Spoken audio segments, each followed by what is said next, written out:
খালেদা জিয়ার কাছে যতবার আমি গেছি, বগুড়া বগুড়া, ওনার প্রথম শব্দটি ছিল, দেখো শুধু বগুড়া বগুড়া করো না, সারা বাংলাদেশের, তখন তো উনি 5 জায়গায় থেকে দাঁড়াতেন, 5 জায়গায় থেকে মানুষ আমাকে ভোট দিয়েছে, আমি বাংলাদেশের প্রধানমন্ত্রী, কাজটা সব জায়গায় করতে হবে, হবে বগুড়াটা হবে, একটু স্লো স্লো চলো, হবে।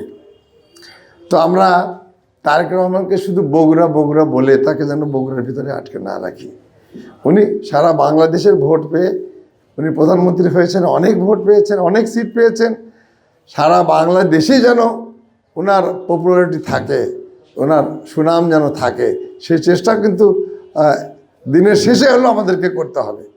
শুধু বগুড়া এটা করেন, বগুড়া এটা করেন, পত্রিকার কথা আমি বলছি, সারা বাংলাদেশেরই প্রবলেম এবং পক্ষে বিপক্ষে নিউজ তুলে দিতে হবে, যাতে সারা বাংলাদেশের মানুষের কাছে উনি আরও পরিষ্কার হতে পারেন, আরও প্রিয়জন হতে পারেন, এবং উনি দেশ এবং জাতির জন্য কাজ করতে পারেন।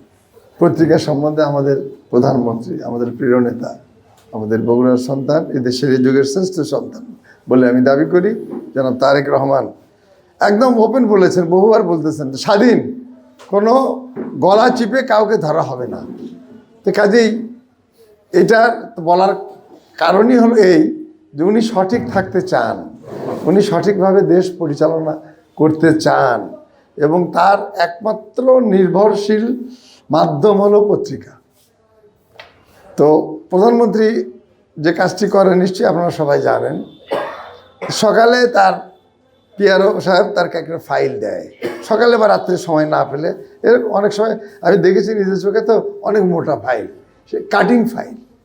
আজকে যতগুলো দৈনিক আছে বাংলাদেশে, তার পক্ষে এবং বিপক্ষে, পক্ষে নিউজ কম, বিপক্ষে নিউজই বেশি, পাতা উল্টায় ওই শুধু চোখের নজর, কে কী লিখলো, আমার পক্ষে, আমার বিপক্ষে কী লিখলো, আমার সরকারের বিপক্ষে কী লিখলো, এটা কিন্তু প্রধানমন্ত্রীকে দেখতে হয়।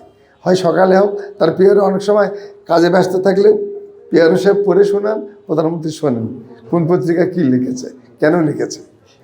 তো এটা সব সরকারের প্রধানমন্ত্রীদের খুব কাছে থেকে আমি দেখেছি, সেই জন্যই আমার এত কথা, মানে এত আবেগ, যে এইটা এই পত্রিকা আমার দেশ এবং আমার সরকারকে তারা সঠিকভাবে চালাতে পারে, এবং দেশের উন্নয়নের তারা সার্বিক ভূমিকা রাখতে পারে, এটার পিছনে কোনো ভুল নাই।